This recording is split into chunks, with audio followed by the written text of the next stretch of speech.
اس دنیا میں جتنے بھی لوگ آئے وہ ایک وقت کے لیے آئے ہیں، پھر انہیں یہاں سے جانا ہے۔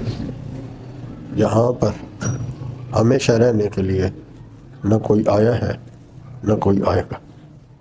جو بھی آیا اور جو بھی آئے گا وہ اس دنیا سے جانے کے لیے آیا اور جانے کے لیے ہی آئے گا۔ دنیا کا معنی ہے قریب کی چیز۔ یہ جو دنیا ہے یہ رہنے کی جگہ ہے ہی نہیں، یہ گزرگاہ ہے، راستہ ہے۔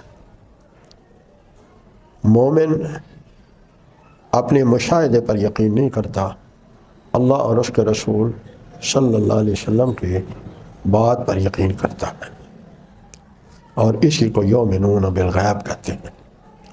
آپ صلی اللہ علیہ وآلہ وسلم کی تعلیم اور مبارک زندگی یہ بتاتی ہے کہ آپ کسی وقت بھی اللہ کی یاد سے غافل نہیں رہتے تھے۔